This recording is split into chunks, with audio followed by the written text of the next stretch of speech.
et ça sera l'apothéose. Ça sera l'apothéose. Le Seigneur a commencé. Il va mener toutes choses à la perfection. Alléluia. Nous allons prendre la parole de Dieu pour nous rappeler la raison pour laquelle Dieu a voulu, la raison pour laquelle le Seigneur a voulu que nous puissions avoir cet enseignement. C'est dans 3 Jean chapitre 2. Alléluia.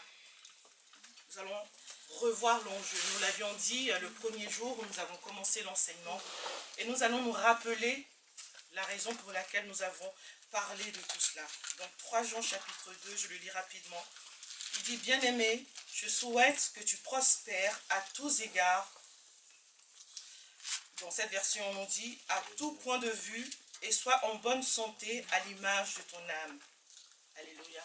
Bien-aimé, je veux que tu sois prospère à tous égards, et que tu sois en bonne santé, comme prospère l'état de ton âme. C'est la raison pour laquelle le Seigneur a voulu que nous puissions avoir cet enseignement sur maman. Alléluia. Dieu veut que nous puissions prospérer. Amen. Et nous avons vu au cours de l'enseignement que le diable, lui, il a une volonté contraire. Lui, il veut détruire. Amen. Et nous avons vu comment est-ce que le diable agit en fonction de ses principes moraux. Que ce qui anime l'économie selon Mammon, ce sont des principes moraux. On a vu que dans ces principes moraux, il y a l'égocentrisme. On a vu que dans ces principes moraux, il y a le rejet de Dieu. Alléluia. Et nous avons vu également que le Seigneur aussi veut nous conduire dans ces principes avec l'amour. Amen. Et le christocentrisme. C'est vrai que je dis ces 2 mots-là parce que c'est ça le plus important. Tout le reste est englobé dedans. Donc aujourd'hui, vraiment, nous allons encore entrer. Le Seigneur veut que nous puissions avancer dans un certain domaine. Alléluia. Donc nous avons vu que le Seigneur met à notre disposition des ressources. Et l'enjeu de maman, c'est de gérer ces ressources-là. Alléluia. Amen. Des ressources donc spirituelles, des ressources émotionnelles et des ressources matérielles. Donc l'enjeu de maman, ce que maman veut, c'est de pouvoir gérer ses ressources. Voilà pourquoi avec Adam et Ève, il est venu et il est venu par le mensonge pour pouvoir prendre possession des ressources. Donc on nous dit que Satan est un voleur. Il ne vient que pour voler, ensuite il détruit et ensuite il égorge. Il prend tes ressources spirituelles, il prend tes ressources émotionnelles, il prend tes ressources matérielles, ensuite il met le désordre dedans et après c'est la mort. Alléluia. Amen. Voici le projet du diable pour les ressources que Dieu a pour toi. Mais le Seigneur a un bon projet. Alléluia. Amen. Il nous donne une belle garantie. Il nous dit d'abord que les ressources dont nous avons besoin viennent de lui. Amen. Frères et sœurs, ça nous devons le garder dans notre cœur. Nos ressources spirituelles nous viennent de Jésus. Nos ressources émotionnelles nous viennent de Dieu. Et même nos ressources matérielles, frères et sœurs, la santé, l'intelligence pour pouvoir créer des choses nous viennent de Dieu. Et le monde physique, les ressources matérielles dont nous avons besoin pour faire des transformations et puis avoir une vie confortable aussi nous viennent de Dieu. Alléluia. Amen. Voici la première garantie que Dieu nous donne, frère. Il n'y a personne de pauvre sur cette terre. Amen. Amen. Amen. Il n'existe personne de pauvre. Voilà pourquoi nous allons revenir sur la parabole des talents de Matthieu chapitre 25. Matthieu chapitre 25.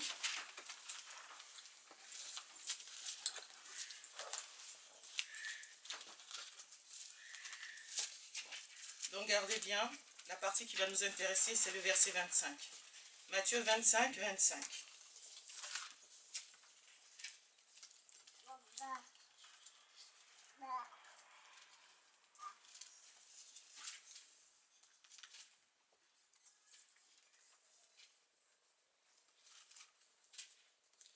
Donc nous connaissons cette histoire des paraboles où Dieu, le maître donne 5 talents à l'un et 2 talents à un autre et 1 talent au dernier.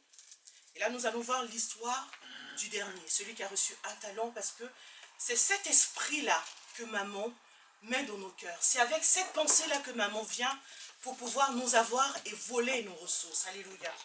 Donc, Matthieu 25, on commence au verset 24, il dit « Enfin, Celui qui n'avait reçu qu'un seul talent vint à son tour. Seigneur, j'ai appris à te connaître, comme un homme âpre au gain. Tu maçonnes là où tu n'as pas semé, tu ramasses sur l'herbe où tu n'as rien répandu. Alors j'ai été pris de peur et je suis allé cacher ton argent dans la terre. Voilà, je te rends intégralement ce qui t'appartient. Mais son maître répondit, vaurien, fainéant, tu prétends savoir que je moissonne là où je n'ai rien semé et que je ramasse l'air où je n'ai rien répandu. Eh bien, tu aurais dû donc placer mon argent à la banque. Là, du moins, il aurait rapporté quelque chose de sorte qu'à mon retour, j'aurais récupéré le capital et les intérêts. Ôtez-lui le talent et donnez-le à celui qui en a déjà 10. Alléluia. Amen. Frères et sœurs, ce passage-là, pour le moment, on va le prendre pour comprendre que Dieu a donné des richesses à tout le monde. Des richesses spirituelles, des richesses émotionnelles, des richesses matérielles. Nous sommes tous riches de quelque chose. Mais le problème commence au niveau de la gestion des richesses. Alléluia. Soit nous allons mal gérer nos richesses. Nous allons le gérer par la pensée de maman. Et à ce moment-là, ce que nous avons, nous allons le perdre. Amen. Soit nous allons bien gérer avec la pensée de Dieu. Et ce que nous avons sera multiplié. Mais à la base, nous sommes tous riches de quelque chose. Dis à quelqu'un, je ne suis pas pauvre. Mais il faut que je continue à être riche. Il faut que ma richesse augmente à tous égards. Mes richesses spirituelles, mes richesses émotionnelles et mes richesses matérielles. À tous égards. Alléluia. Il faut que ça augmente. Parce que c'est ça la volonté de Dieu. Lorsqu'il a parlé à Adam et Ève et il les a bénis, il dit multipliez. Alléluia. Amen. Donc je ne sais pas par quoi tu passes aujourd'hui.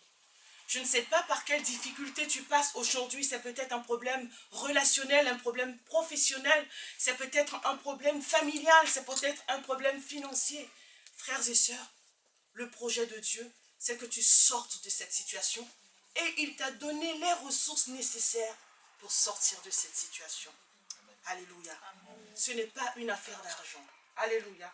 Maman, ce n'est pas une affaire d'argent.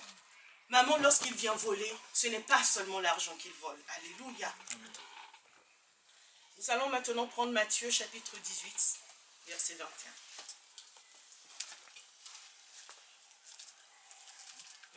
Matthieu 18, verset 21.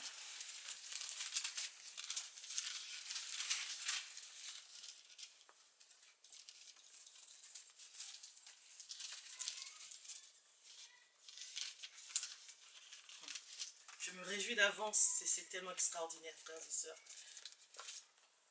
Il dit, le plan qu'il a pour toi n'est pas un projet de malheur. Le projet que Dieu a pour toi est un projet de bonheur, est un projet d'abondance. Alléluia. Mais le diable le sait. Je vais vous poser une question. Lorsque un avion veut atterrir, est-ce qu'il peut atterrir sans accident dans la brousse? Là où il y a des arbres? Non. Qu'est-ce qu'il faut pour qu'un avion atterrisse? Une piste d'atterrissage. Une piste d'atterrissage. Une piste qui a été préparée pour son atterrissage. Alléluia. Et aujourd'hui, le Seigneur veut que nous puissions prendre conscience qu'il en est de même pour maman. Que lorsque maman veut agir dans ta vie, il lui faut une piste d'atterrissage. Alléluia. Et c'est cette piste d'atterrissage que Dieu veut détruire avec ton accord. Qui est d'accord avec ça? Amen. Que nous décidons qu'au nom de Jésus, maman n'aura plus aucune piste d'atterrissage dans ma vie. Alléluia. Amen. Parce que les ressources que Dieu m'a données doivent servir à ma vie et à répandre la vie autour de moi. Amen. Le pasteur le dit tous les jours. Il dit, nous ne sommes pas sur terre par hasard. Nous sommes nés pour répondre à un besoin. Alléluia. Un jour, il y a quelqu'un qui m'a posé la question, il me dit, mais évangéliste, franchement, il y a un truc qui me trouble. Souvent, on dit que nous avons une destinée. Nous avons une identité. Moi, j'aimerais connaître mon identité parce que je ne sais pas. Et quand elle a posé cette question, je me suis dit, oui, c'est vrai, elle a raison. Et je lui ai dit ceci, écoutez très bien. Je lui ai dit, en réalité, notre identité se manifeste en plusieurs branches. Alléluia. Parce que quand on pense à l'identité comme d'une seule chose, on peut se perdre. Et dans ce cas, on peut se dire, oui, j'ai une identité et j'ai une destinée. En réalité, nous n'avons pas une seule destinée. Qu'est-ce que ça veut dire? Imaginons quand on dit, et cette casserole, elle est destinée à faire quelque chose. La casserole, elle est destinée à faire, par exemple, faire quoi? Faire du riz. Mais est-ce qu'elle est destinée seulement à faire du riz? Dans la casserole, qu'est-ce qu'on peut faire aussi? Chauffer de l'eau. On peut faire des pâtes. On peut faire à manger. Dans la casserole, donc, la destinée de la casserole est multiple. Frères et sœurs, quand on dit que tu es sur terre pour répondre à un besoin, en réalité, tu es là pour répondre à plusieurs besoins. Amen. Tu vas répondre à des besoins dans ta famille, avec ton mari, avec tes enfants. Amen. Tu vas répondre à des besoins dans ta vie professionnelle. Tu vas répondre à des besoins dans ton voisinage. Alléluia. Et tu vas répondre à des besoins dans la vie de personnes que tu vas rencontrer seulement une seule fois dans leur vie. Aujourd'hui, je suis évangéliste. Vous savez qui m'a donné l'évangile? C'est à l'école. Une jeune fille. J'avais 13 ans à l'époque. Alléluia. Musulmane de confession. J'ai perdu un cousin et j'étais en train de pleurer. Tout le monde venait, me consolait. Mais cette fille, touchée par le Saint-Esprit, m'a parlé. Qu'est-ce qui se passe? Elle a voulu rentrer en profondeur. Pourquoi tu es en train de pleurer? Et je lui ai dit quelque chose. Je lui ai dit, en réalité, je pleure pour mon cousin, mais à vrai dire, je pleure parce que je viens de réaliser que moi aussi un jour je vais mourir. Alléluia. Amen. En réalité, je pleurais parce que je me disais, un jour je vais mourir. J'avais peur de la mort. Après la mort, qu'est-ce qu'il y a? Alléluia. Amen. Et elle a saisi l'occasion, elle m'a parlé de Jésus, elle m'a dit, non. Tu sais, quand on est chrétien, voilà ce qui se passe, voilà ce qui se passe, voilà ce qui se passe. Je dis, hein? Donc, quand on accepte Jésus, il y a même un truc qu'on appelle l'enlèvement. Donc, ça veut dire qu'on ne va pas passer par la mort, c'est ça? Elle dit, oui, c'est ça. Je dis, ah, mais ce Jésus-là, il est bien. Donc, si je l'accepte, ça se peut que, dans quelques... Ah oui, parce que vous voyez, quand on parle de l'enlèvement, et puis à l'époque, enfin, je ne sais pas si c'était partout, mais les Ivoiriens, quand on parlait de l'enlèvement, c'est comme si c'était dans un an. Alléluia. Donc je dis, ah, donc moi j'aurais pas besoin de passer par la mort.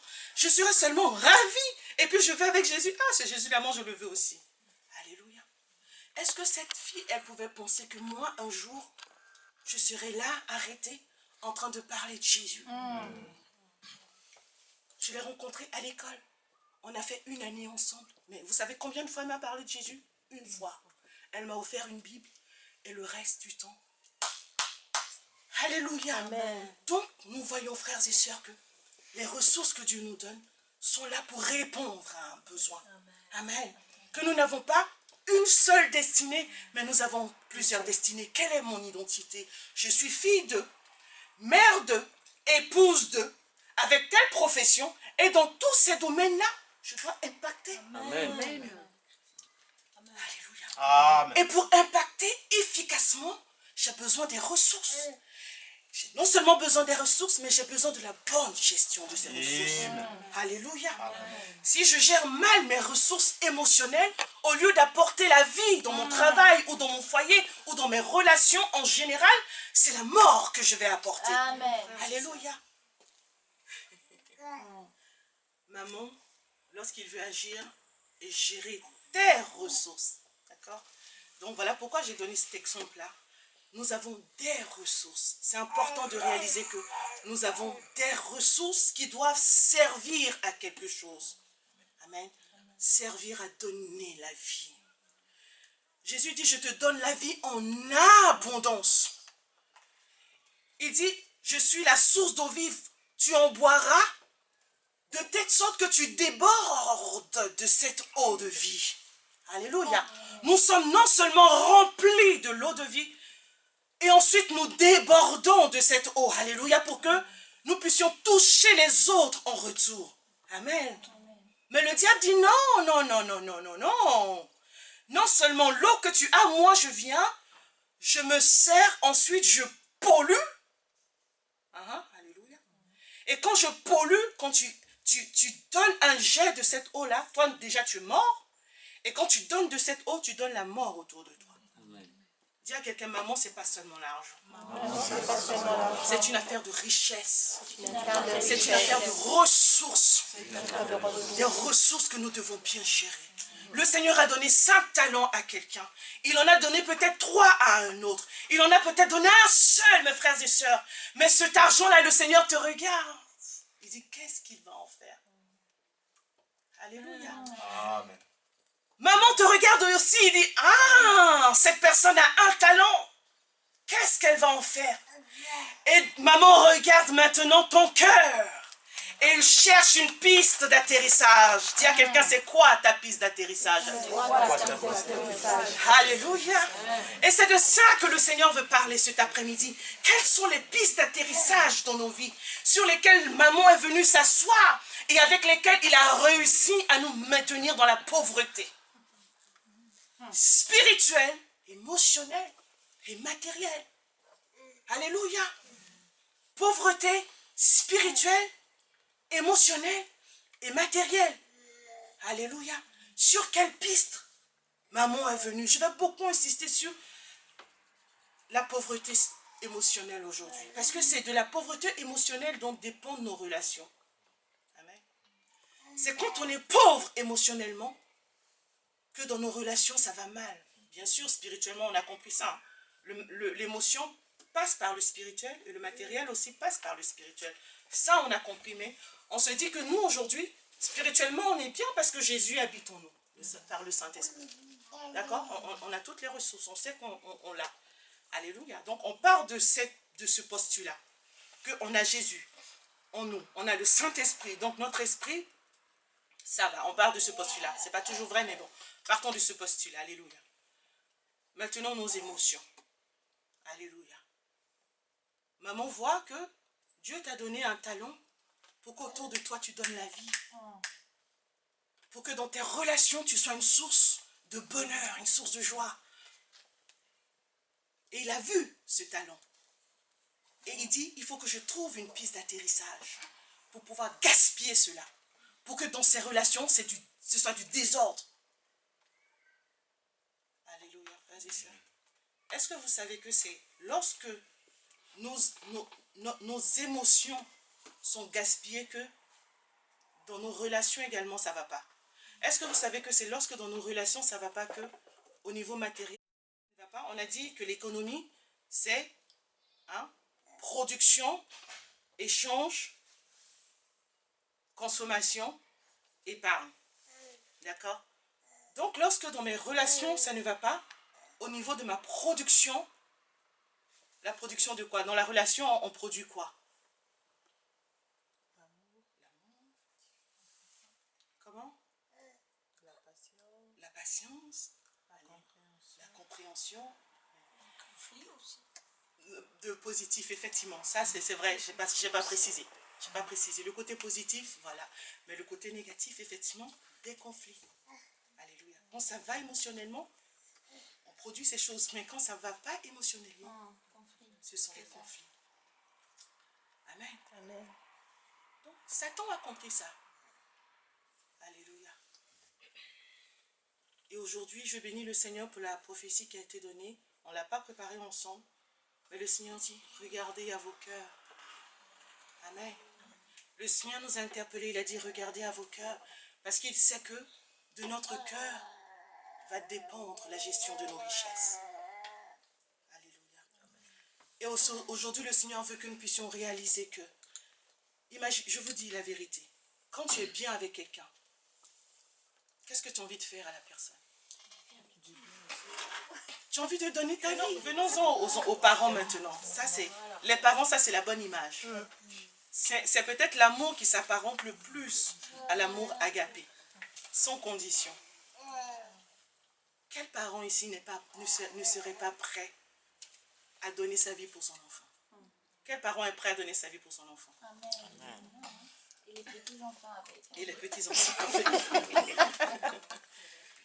Alléluia. Et vous voyez, quand on est bien avec quelqu'un aussi, on est prêt à tout donner. Regardez bien ça l'image. Hein. Quand on est bien avec quelqu'un, on est prêt à tout donner. On est prêt à donner de son temps. On est prêt à donner des bonnes émotions. On dit des belles choses. On veut que la personne soit émotionnellement bien. On veut que la personne ait la paix. Donc, quelquefois, on prend même sur nous. Même si tu n'es pas bien, tu prends sur toi. Parce que ce qui importe, c'est le bien-être de cette personne-là. Alors, tu fais tout ce qu'il faut pour que cette personne soit bien. C'est ce que tu fais avec moi, Amen. Amen. C'est vrai. C'est vrai. Et en tant que chrétien, et surtout en tant que responsable, on le fait très souvent. Alléluia. Vous voyez par exemple ce qui s'est passé tout à l'heure. Notre sœur Nadia, elle portait le fardeau du peuple sur elle. Vous savez, quelquefois, quand on est ici, on le réalise pas. Mais en fait, on porte vos fardeaux. Quand vous êtes bien, on le ressent. Et quand vous n'êtes pas bien, on le ressent. Et du coup, on porte le fardeau. Voilà pourquoi vous allez voir les modératrices vont vous orienter dans une certaine manière. Les chantres vont vous orienter parce qu'on le ressent. Amen. Les prédicateurs aussi de la même manière. Amen. Quand on est bien avec quelqu'un, il n'y a pas de problème. On est prêt à donner de nos ressources. Tout donner, papa, merci. Alléluia. Donc, d'où vient le problème? Alléluia. C'est lorsque tout va mal. Vous avez compris où maman agit? Vous comprenez où je veux vous emmener quand je vous parle de piste d'atterrissage de maman? Alléluia. Quand tout va mal avec quelqu'un, alléluia, tu n'es même pas prêt même. Alléluia. Même pas un peu même. Et la grand-mère du pasteur Gérard qui disait pardon et demi. Prends ta route, moi je prends ma route. Là, faut pas qu'on se fatigue. Tu me fatigues pas, je te fatigue pas, chacun sa vie. C'est vrai ou pas? Quand ça ne va pas. Et vous voyez où maman agit. Quand ça ne va pas avec quelqu'un, même si tu as 1 million d'euros dans ta poche, tu crois que tu as envie de donner à la personne. Mais quand ça va avec quelqu'un, même si tu n'as pas 1 centime, même s'il faut que tu ailles travailler pendant 1 heure pour venir donner de l'argent à la personne, tu vas le faire ou pas? Donc vous voyez que le donner dépend de nos émotions. Alléluia. Amen. Le donner dépend de notre état émotionnel. Voilà pourquoi le diable viendra, il va gaspiller tes émotions. Oh mon fils. C'est la vérité ou pas? La piste d'atterrissage de Satan, ce sont tes émotions. Quand tu es fâché, non seulement tu es fâché avec Dieu, tu es fâché avec ton entourage proche. N'en parlons même pas même des gens qui sont dehors. Si dans le bus, quelqu'un te regarde mal comme ça, je vous ai raconté, non? Évangéliste de mon état. Comment j'ai failli me battre un jour dehors. Parce que c'était le désordre émotionnel en moi. Alléluia. La méchanceté. Voilà ce sur quoi Satan agit. Alléluia. Satan va faire en sorte qu'il y ait le désordre dans ta vie. Le diable va faire en sorte que tu puisses subir le mal. Je ne vais même pas dire le diable parce que c'est la vie qui est comme ça aujourd'hui. Que le mal que tu as subi puisse te gaspiller. Le mal qu'on t'a fait, que ça puisse pourrir. Vous avez vu le lait? Quand on met le lait quelque part et qu'on ferme, comment ça devient?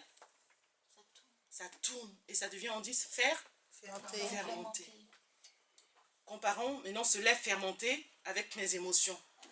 Quand une émotion négative rentre dans ta vie et que ce n'est pas vite géré. Hein? La gestion. Maman veut t'apprendre à gérer les choses avec ses valeurs. Et Dieu veut t'apprendre à gérer les choses avec ses valeurs. Donc vous voyez qu'on revient encore sur le fait de gestion. Donc on te fait du mal, la manière dont tu vas gérer ce mal va faire en sorte que tu t'en sortes ou va faire en sorte que tu ne t'en sortes pas. Alléluia. Donc quand le lait reste longtemps, il fermente. Et il y a un terme qu'on appelle aussi, qu'on utilise pour les émotions. Quand on t'a fait du mal et que ce mal tu ne l'as pas géré, on dit que tu deviens quoi? Amer. L'amertume. Et il y a un autre mot qu'on a. Moi, ce mot-là, j'aime pas entendre ça. Si on me dit un jour que j'ai ce mot-là, vraiment, je vais pleurer, je vais me rouler par terre. Quand on dit à quelqu'un tu es aigri. Ah non, c'est que toi-même là, vraiment ton état est vraiment amer, même encore même déjà, en tant que chrétien, ça fait mal. Ça fait en tant que chrétien, quand on te dit que tu es amer, ça fait mal quoi. Alléluia. Mais quand on te dit que tu es aigri, ah non. C'est vrai, c'est amer plus. Alléluia, mais comment ça commence ça, avant de devenir aigri, en passant par l'amertume? Ça commence par quoi? Par une offense. On est offensé. On nous a fait du mal. C'est pas un mal que tu as inventé, hein. On t'a fait du mal. On t'a bien fait du mal. Alléluia. Je connais l'histoire d'une femme comme ça. Vraiment une femme hospitalière. Avec sa famille, avec son mari et ses enfants, vraiment très hospitaliers. Ils accueillaient les gens, vraiment les enfants, ils les prenaient chez eux. Et un jour, il y a eu quelque chose qui s'est passé. L'une des personnes qu'elle accueillait à bras ouverts chez elle l'a trahi, a voulu mettre le désordre dans son couple, a voulu mettre le désordre dans sa famille, a mis même le désordre. Quand la femme là est sortie de là, elle a pris sa Bible, elle a montré au Seigneur. Alléluia. Elle lisait. Vous savez, dans le livre de Corinthiens, il y a un moment où on dit que nous sommes le corps du Christ. Merci mon fils. Nous sommes le corps du Christ. Nous devons ceci, nous devons cela. Et quand elle arrivait à la partie hospitalité, elle saute.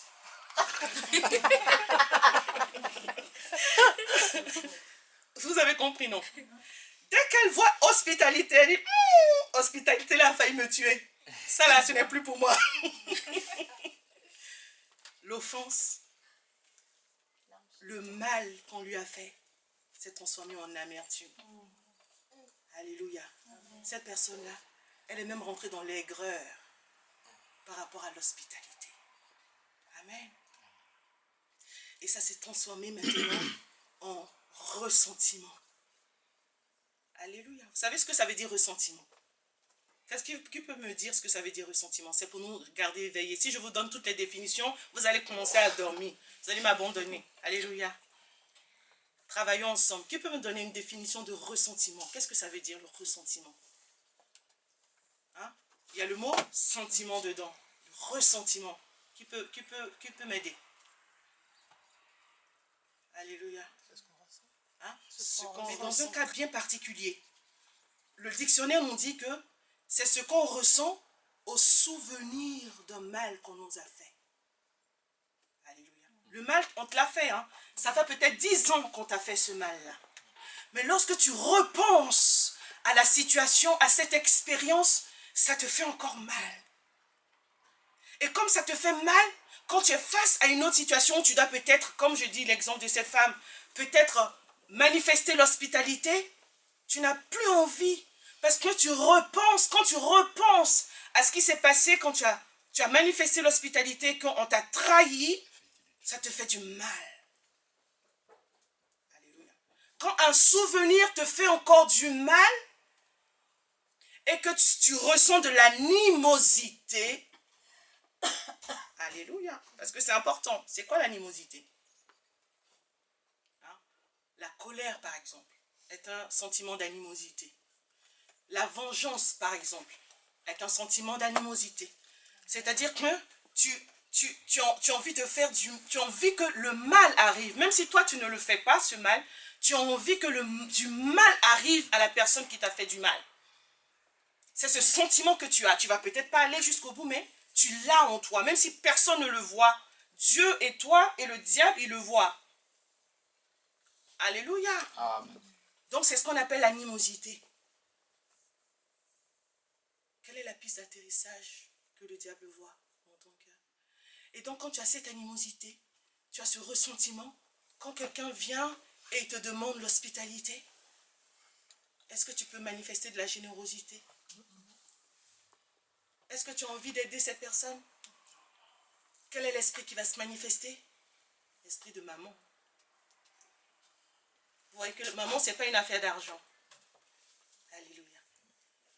Alors que par l'hospitalité, que nous dit la Bible, certaines personnes ont hébergé des anges. Alléluia.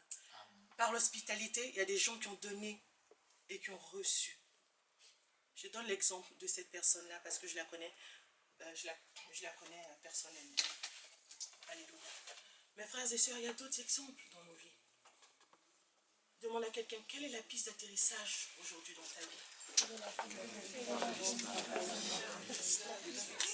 Qui fait que tu es devenu renfermé. Toi où tu es là, tu n'es même pas prêt même à donner. Il ne faut même pas qu'on te fatigue avec ça. Spirituellement, n'en parlons même pas. Alléluia. Toi, tu n'es même pas prêt à donner de ton temps même pour aller intercéder. Il ne faut même pas qu'on te fatigue avec ça. Parce que l'intercession, ce n'est pas les prières pour recevoir, c'est les prières où on donne. Amen. Alléluia. Amen. Mais toi, tu as vécu une expérience dans ta vie qui a créé le ressentiment. Qui fait que tu peux même donner peut-être ta dîme. Il n'y a pas de problème. L'argent, tu peux donner. Mais prendre ton temps pour aller prier pour les gens. Et en plus, pour quels gens? Les gens de l'église. Tu rigoles avec moi. Tu parles même de quelle église?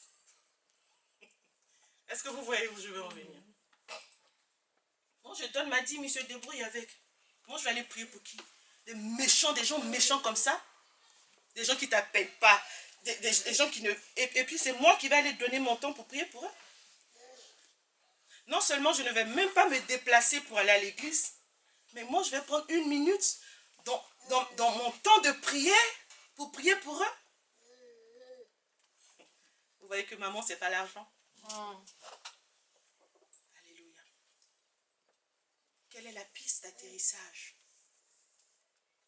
Le Seigneur veut qu'ensemble, puissions briser cela. Amen. Amen. Parce que nous sommes appelés à donner. Amen.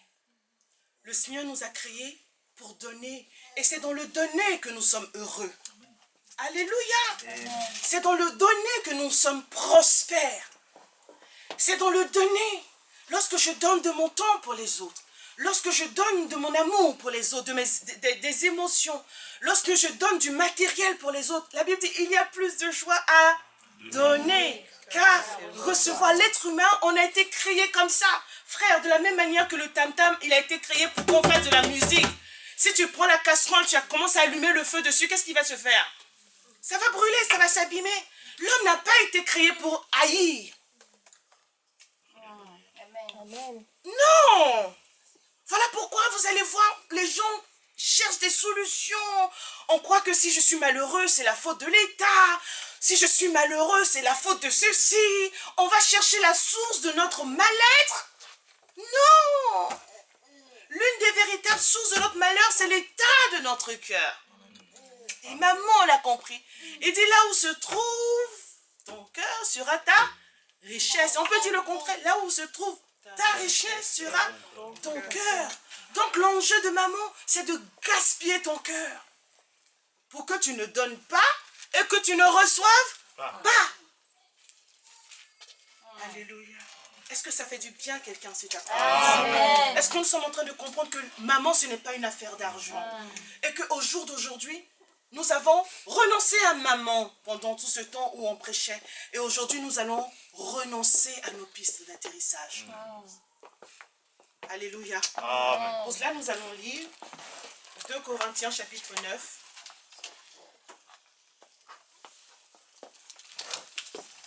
À partir du verset 5.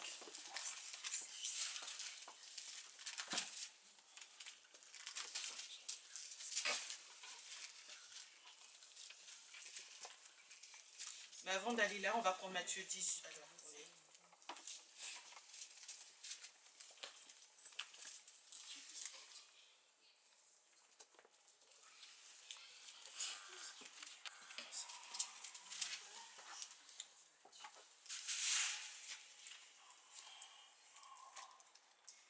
Matthieu 18, verset 21. Avant d'aller à Corinthiens, on va dans Matthieu 18, verset 21. Je lis rapidement au nom de Jésus. Alors Pierre s'approcha de Jésus et lui dit, « Seigneur, combien de fois pardonnerai-je à mon frère lorsqu'il péchera contre moi? Est-ce que ce sera jusqu'à 7 fois ?» Jésus lui dit, « Je ne te dis pas jusqu'à 7 fois, mais jusqu'à 70 fois 7 fois. » Verset 23, écoutons bien cette parabole maintenant. « C'est pourquoi le royaume des cieux ressemble à un roi qui voulut régler ses comptes avec ses serviteurs. Quand il se mit à l'œuvre, on lui en emmena un qui devait 10 000 sacs d'argent. Comme il n'avait pas de quoi payer, son maître ordonna de le vendre, lui, sa femme, ses enfants et tout ce qu'il avait, afin d'être remboursé de cette dette. Le serviteur se jeta par terre. Il se prosterna devant lui en disant, « Seigneur, prends patience envers moi, et je te paierai tout. » Rempli de compassion, le maître de ce serviteur le laissa partir et lui remit sa dette. Une fois sorti, écoutez très bien à partir du verset 28. Une fois sorti, ce serviteur rencontra un de ses compagnons qui lui devait 100 pièces d'argent. Il l'attrapa à la gorge, il se mit à l'étrangler en disant « Paie ce que tu me dois !» Son compagnon tomba à ses pieds en le suppliant « Prends patience envers moi, je te paierai. » Mais l'autre ne voulut pas, et il alla le faire jeter en prison jusqu'à ce qu'il ait payé ce qu'il devait. Au verset 31, écoutez bien maintenant. À la vue de ce qui était arrivé, ses compagnons furent profondément attristés, et ils allèrent raconter à leur maître tout ce qui s'était passé. Alors le maître appela ce serviteur et lui dit, « Méchant serviteur, je t'ai remis en entier ta dette parce que tu m'en avais supplié. Ne devais-tu pas, toi aussi, avoir pitié de ton compagnon comme j'ai eu pitié de toi ?» Et son maître, irrité, le livra au bourreau jusqu'à ce qu'il ait payé tout ce qu'il devait. C'est ainsi que mon Père céleste vous traitera si chacun de vous ne pardonne pas à son frère de tout son cœur. Amen. Alléluia. Frères et sœurs, notre prospérité dépend aussi des valeurs avec lesquelles nous allons gérer nos ressources.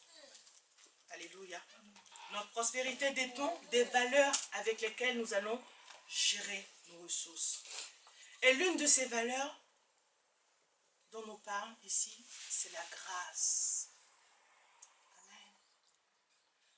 Le pardon de Dieu repose sur la grâce. Alléluia. Vous voyez dans cette histoire que le pardon ne repose pas sur le fait qu'on ait payé pour ce qu'on a fait. Amen. Cette personne a fait du mal. Cette personne devait à son maître. Mais qu'est-ce que son maître a fait? Il a effacé sa dette. Amen. Qu'est-ce que ça veut dire la grâce? On fait grâce à quelqu'un à quel moment? Lorsqu'on décide d'effacer. Sans que la personne le mérite. C'est surtout ça le plus important. Amen. Car Dieu a tant aimé le monde, alors même que le monde ne le recherchait pas, alors même que nous continuons à vivre selon nos choix, Dieu nous a tant aimés, et qu'est-ce qu'il a fait? En premier, il a donné. Alors qu'on ne le méritait pas. Le pardon de Dieu n'est pas quelque chose qu'on fait parce qu'une personne le mérite. Amen. Amen. Et la gestion des richesses de Dieu est basée sur la grâce. Alléluia. Amen. Et l'un des dérivés de la grâce en ce qui concerne l'économie selon Dieu, c'est la générosité. Je donne sans compter. Et c'est ce qu'on appelle la libéralité. Et c'est le cœur de l'évangile que Jésus est venu nous donner. Lorsqu'il était sur la montagne, et il a dit quoi? Priez pour ceux qui vous maudissent. Alléluia. Lorsqu'on vous tape sur la joue gauche, tendez la joue droite. Priez pour ceux qui vous font du mal. C'est la base de l'évangile, frères et sœurs. C'est le cœur des valeurs de Dieu. Alléluia. Et la gestion des richesses de Dieu doit se faire avec le cœur de Dieu. Et le Seigneur nous montre à travers Jésus que la base de cela, c'est la grâce. Faire les choses pas parce que les gens le méritent. Donner pas parce que les gens le méritent. Mais nous le faisons parce que c'est juste devant Dieu. Et quand quelque chose est juste devant Dieu, ça nous fait du bien à nous-mêmes. Alléluia. Quand je fais quelque chose qui est juste devant Dieu, frères et sœurs, je vais forcément être en paix. Je vais forcément être heureux. C'est comme ça, on ne peut pas l'expliquer. Vous avez vu, quand tu as faim, quand tu manges, tu as vu comment tu as même envie de chanter. Tellement tu es heureux, ça te procure du bonheur. Parce que tu fais quelque chose qui est juste pour ton corps. Alléluia. Amen. Maman veut détruire les ressources. Maman veut te pousser à détruire les ressources qui sont en toi en se basant sur la méchanceté que tu subis. En te poussant à devenir méchant à ton tour. En fermant ton cœur, rien ne rentre, rien ne sort. Rien ne sort, rien ne rentre. Il te pousse à te protéger toi-même. Alléluia. Il appuie sur l'égocentrisme en te disant non, ton salut vient de toi. Tu dois te protéger. Alléluia. Mes frères et sœurs, en réalité, qui nous protège de manière efficace? C'est Jésus. Le Seigneur dit pardonnez. Pardonnez et vous verrez. Si la personne se répand, alléluia, vous aurez sauvé la personne. Mais si la personne ne se répand pas, est-ce que tu auras besoin de prier pour son malheur? Non. Parce que la Bible nous dit que ce qu'on sème, c'est ce qu'on récolte. C'est un principe, tu n'as pas besoin. Satan sait que c'est un piège pour toi. Il sait que si toi, tu veux commencer à rendre le mal pour le mal, lui, il trouve un terrain d'atterrissage dans ton cœur et il a le droit de gaspiller ta vie, Jésus ou pas Jésus. Je vous dis la vérité. Alléluia. Parce que pourquoi? Tu vas ressentir des émotions négatives qui vont te détruire. Point final, c'est pas le Seigneur. Alléluia. Dis à quelqu'un, maman, c'est pas une affaire d'argent. Maman, c'est une affaire de cœur. C'est une affaire de cœur. Alléluia. Et le diable appuie sur les ressentiments. Il appuie sur les expériences négatives que tu as eues pour te pousser à avoir des ressentiments et à agir de la mauvaise manière. Alléluia.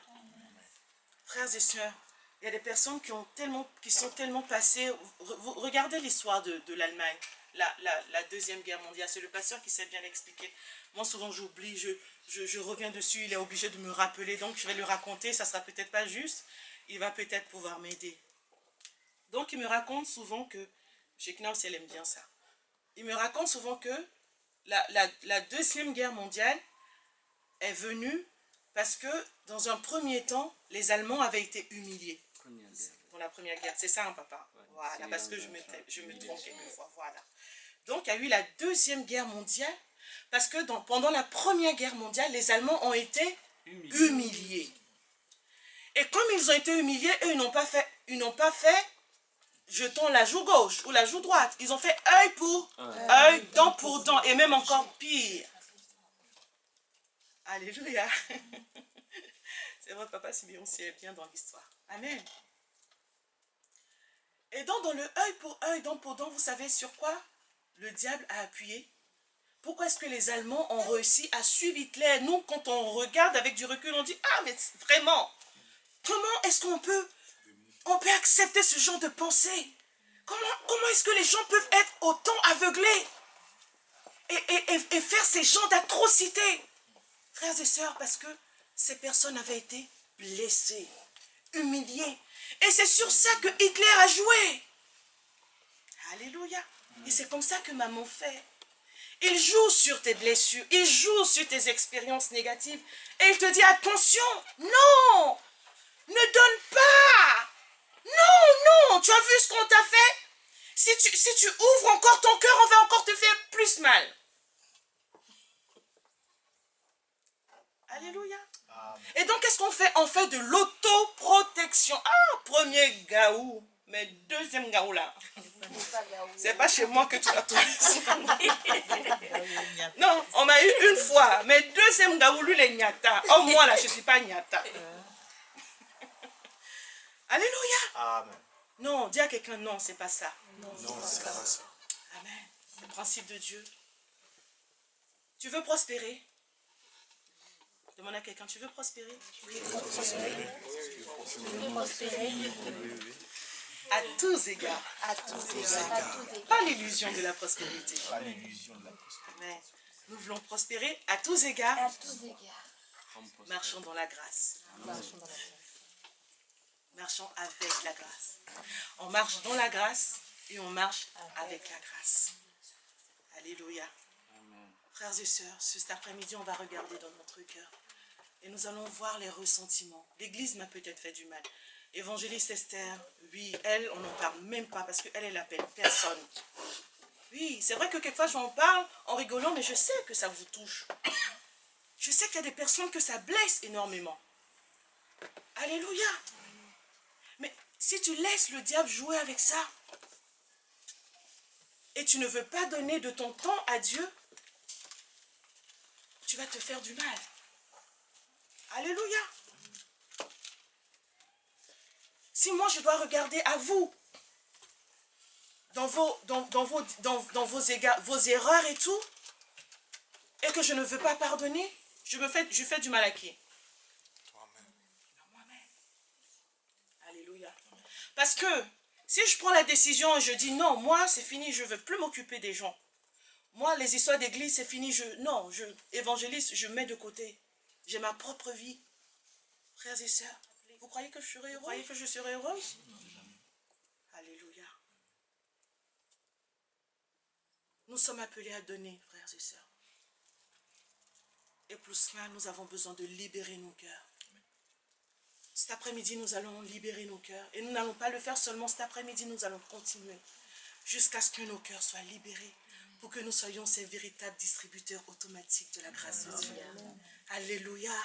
Dieu nous a donné des talents. Il est hors de question que nous puissions enterrer ces talents-là. Alléluia. Je vais te donner une bonne nouvelle. Ça ne va pas se faire par ta propre force. Non, attendez. Un jour, il y a une jeune fille qui m'a appelé, que je suivais. Et elle me dit, je ne suis pas bien parce que je souhaite que la personne qui m'a agressée meure. Vous croyez que j'ai commencé à lui dire, non, mais tu sais, la parole de Dieu dit que tu dois pardonner? Sérieusement. Vous croyez que là, en ce moment-là, elle avait la force de pardonner? Vous croyez que ce n'était pas normal qu'elle ressente, qu'elle ait vraiment cette douleur dans le cœur? Alléluia. Voilà pourquoi, vous savez, moi, jamais je ne vais prêcher la prédication du pardon comme comment dire ça? Je ne vais pas forcer les gens, je ne vais pas en parler comme d'une condamnation, voilà. Avec un esprit de condamnation. Non, je respecte trop. Et puis je vais vous dire quelque chose, même si moi je ne respecte pas, le Seigneur respecte trop vos expériences négatives. Amen. Dieu a vu ce qu'on t'a fait. Et Dieu ne s'en fiche pas, je peux te dire la vérité. Alléluia. Mais Dieu sait une seule chose, c'est que si tu te rends justice, cette justice-là ne va jamais apaiser ton cœur. Alléluia. C'est comme quelqu'un qui a une grosse plaie à la cuisse et qui va maintenant prendre comment dire ça, vous savez, l'essence. Hein? Et qui commence à mettre l'essence sur la plaie. Vous croyez que la plaie va guérir? Non. Le seul moyen pour vraiment guérir la plaie, c'est l'alcool. Ce sont les antiseptiques, ce sont les médicaments qu'on aura à l'hôpital. Vrai ou pas? Amen. Mais quelquefois, ce que maman veut nous pousser à faire, c'est que quand on est dans ces difficultés, qu'on a du mal, que nous puissions chercher à guérir nos maladies par nos propres forces. Le mal qu'on nous a fait, Satan veut nous pousser avec les ressentiments. Oui, si je lui rends l'appareil, ça va m'apaiser. Mais vous avez déjà vu l'expérience, imaginons, hein? Quelqu'un par accident ou même, voilà, dans la bagarre, vous savez, au pays là, il y a des choses, on prend le couteau, on met dans la cuisse. Ah, imaginons, est-ce que quand tu prends le couteau que tu mets dans la cuisse de l'autre, est-ce que toi ta plaie est apaisée? Non. C'est la même manière pour les émotions. Quand quelqu'un t'a fait du mal et que émotionnellement tu te sens mal, est-ce que c'est par la vengeance? Quand tu te venges, est-ce que ça t'apaise? Pour un moment, tu dis, voilà, bien fait, n'est-ce pas? Mais est-ce qu'avec le temps, ta blessure, elle est guérie? Non. Alléluia. Donc ce n'est pas par la vengeance, ce n'est pas par la méchanceté. Au contraire, la méchanceté nous appauvrit. Alléluia. Amen. Alors vraiment cet après-midi, nous allons confier nos cœurs à Dieu.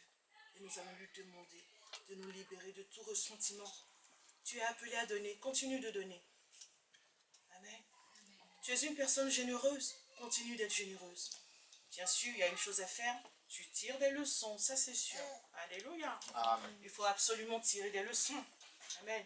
Tu vas peut-être continuer à héberger, mais tu vas faire attention. Les gens ne vont pas parler n'importe comment à tes enfants quand ils sont chez eux, chez toi. Amen. Il y a des principes peut-être sur lesquels tu n'avais pas fait attention, c'est pour ça que tu as échoué. Ce n'est pas l'hospitalité qui était un problème. Amen. Ce n'est pas le donner qui a un problème. Alléluia.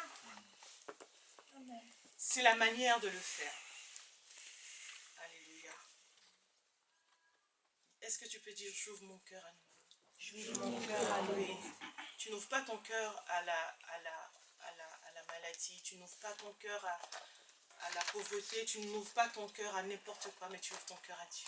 Amen. Amen. Tu ouvres ton cœur à Dieu. Cet après-midi, nous voulons à nouveau ouvrir notre cœur à Dieu. Amen. On nous a tellement blessés qu'on avait fermé nos cœurs. On avait fermé nos cœurs, oui.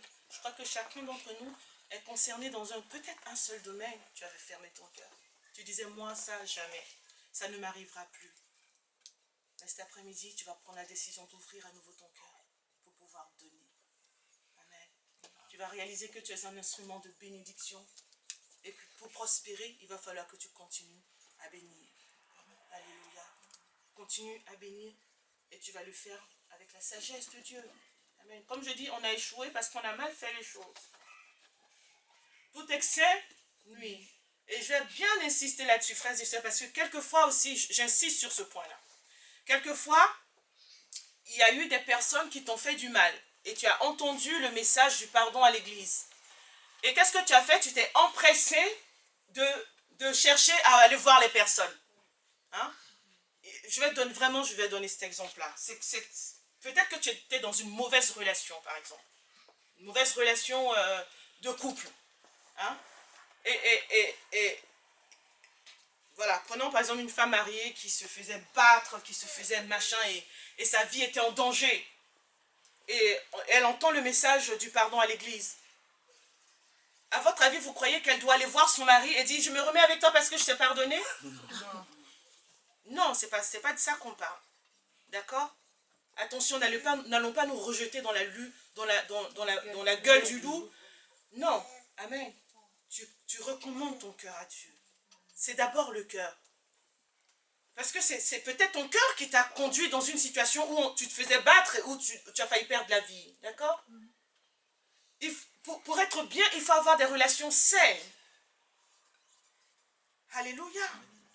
Donc le pardon ne veut pas dire qu'on va se remettre dans des situations. Amen. Ça commence d'abord dans le cœur. Alléluia. Amen. Ça commence d'abord dans le cœur.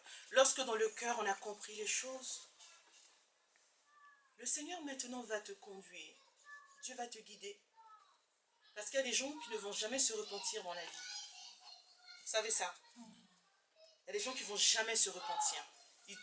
Ils font du mal et ils persistent et ils signent. Mais ce que Dieu ne veut pas, c'est que toi, tu aies des ressentiments vis-à-vis de ces personnes. Si ces personnes-là acceptent de se repentir, la Bible dit, tant que cela dépend de toi. Tant que cela dépend de qui? De toi. Soyez en paix avec tous. Quelquefois, ça ne dépend pas de toi. Parce qu'il y a des personnes qui persistent et qui signent. Donc si tu vas les voir, par exemple, physiquement, pour dire, lui, tu sais vraiment, j'ai entendu à l'église qu'il faut pardonner, je viens te pardonner, hein?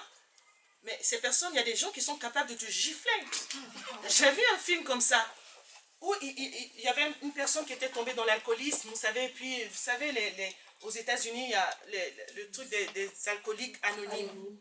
Et ils ont des étapes à suivre. Et dans l'une de ces étapes, tu dois aller demander pardon. Vous savez? Et il y en avait une à qui, c'était pas elle, cette personne-là, mais c'était l'autre qui lui avait fait du mal. Et cette personne voulait aller arranger.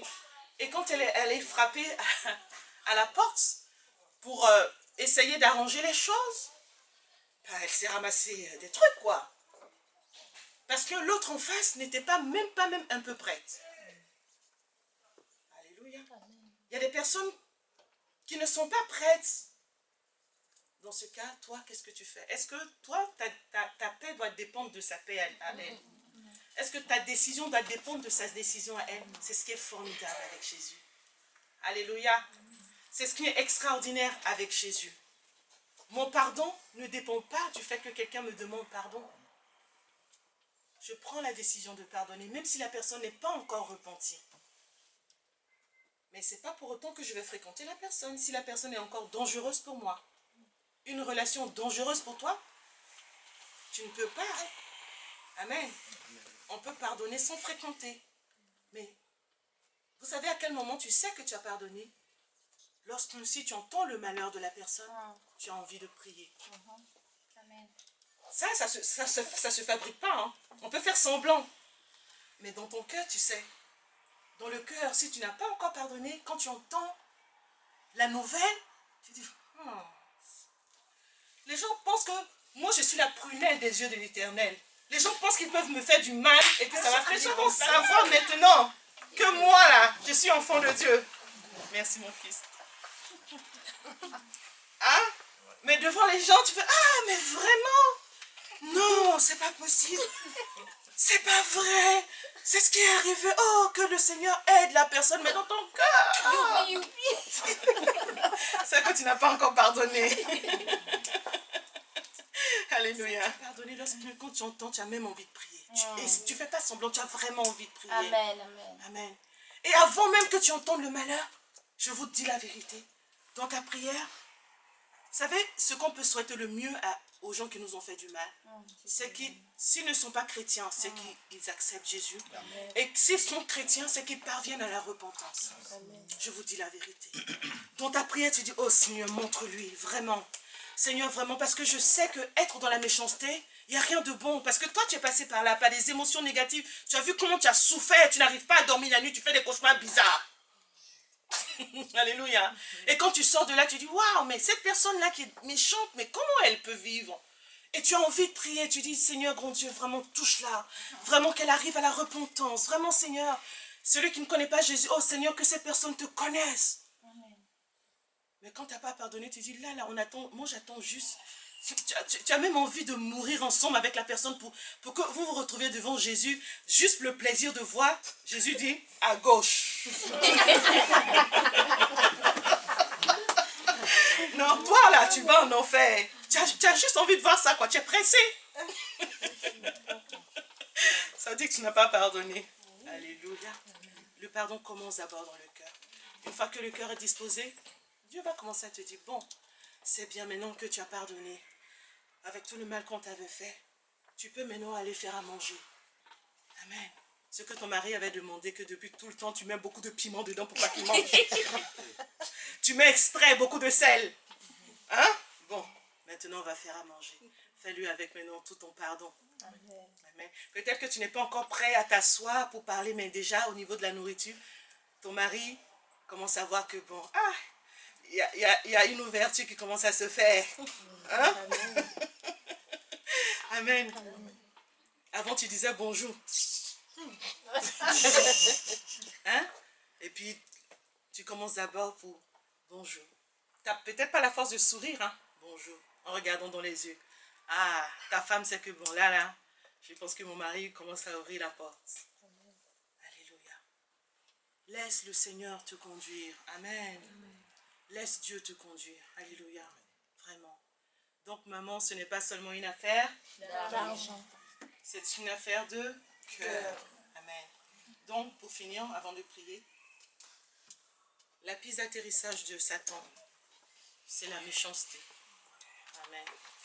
La méchanceté qui se manifeste dans ta vie parce que tu as subi des choses. Tu as eu des expériences mauvaises et ça se manifeste par la méchanceté. La méchanceté, quelquefois, c'est même l'indifférence. D'accord? Quelquefois, la méchanceté va se manifester par l'indifférence. Si la personne est heureuse, si elle n'est pas heureuse, moi je m'en fous. La personne souffre, elle ne souffre pas. Ce n'est pas mon problème. Alléluia. L'indifférence, je pense que c'est le plus subtil même. Et on a dit, l'autre manière, c'est l'animosité. D'accord? Tu n'as pas envie de faire du bien. Au contraire, tu veux que ce soit du mal qui arrive à la personne.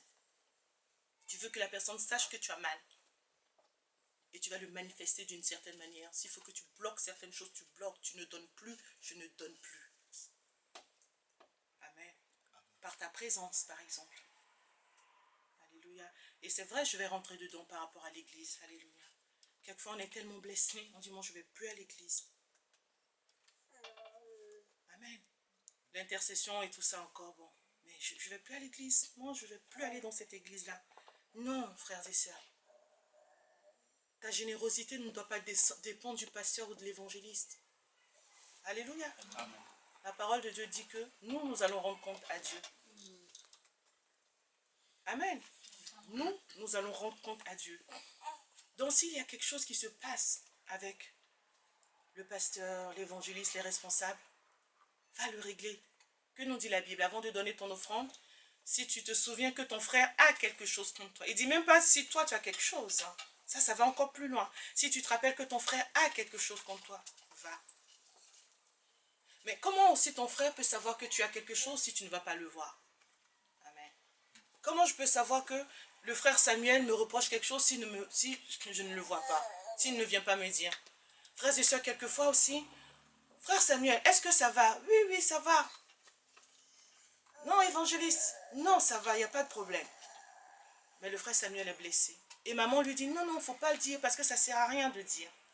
Même si tu dis la personne ne va pas changer, c'est faux. Dire à quelqu'un, c'est faux. Toi, tu dois libérer ton cœur. Effectivement, même si la personne ne change pas, libère ton cœur. Dis à quelqu'un, libère ton cœur. Libère ton cœur. Ta paix ne doit pas dépendre de quelqu'un, je te dis la vérité. Si tu as besoin de parler, parle. Il y a des personnes, effectivement, qui n'ont pas besoin de parler. Elles ne parlent pas parce qu'elles se disent, Dieu va faire. Effectivement, elles le gèrent avec Dieu. Mais si tu ne gères pas une offense et que tu gardes l'offense, non seulement tu ne vas pas parler, tu ne le présentes pas à Jésus, tu vas devenir aigri. Pas amer, tu deviens aigri. Alléluia. Non seulement tu ne vas plus dans cette église, mais tu ne vas plus dans aucune église. Dès que tu vois même un chrétien, dès que tu vois seulement l'image du poisson sur sa voiture, toi tu tournes seulement le chemin. Pourtant tu ne connais même pas cette personne, mais parce que tu es tellement aigri contre l'église, à cause d'une seule personne peut-être. Tu en as fini avec tout le monde. L'aigreur continue tellement que finalement, même avec Dieu, tu as des problèmes. Alléluia. Dis à quelqu'un, règle ce qu'il y a dans ton cœur. Maman, ce n'est pas seulement l'argent. Alléluia. Il est important que nous soyons généreux. Donc, maman marche avec la méchanceté. La méchanceté qui se manifeste par l'indifférence ou par l'animosité. Amen. Mais Dieu, lui, il marche avec l'amour. Amen. Amen. On va se pardonner aujourd'hui. Amen. Amen. On va se pardonner pas parce qu'on le mérite, mais parce qu'on veut faire ce qui est juste devant Dieu. Amen. Pour notre propre bien également. Amen. On veut avoir la paix. On veut avoir la joie et on veut prospérer. On veut prospérer. Et comment je vais être pauvre? Amen. Amen. On veut prospérer à tous égards. Ça ne nous coûte rien.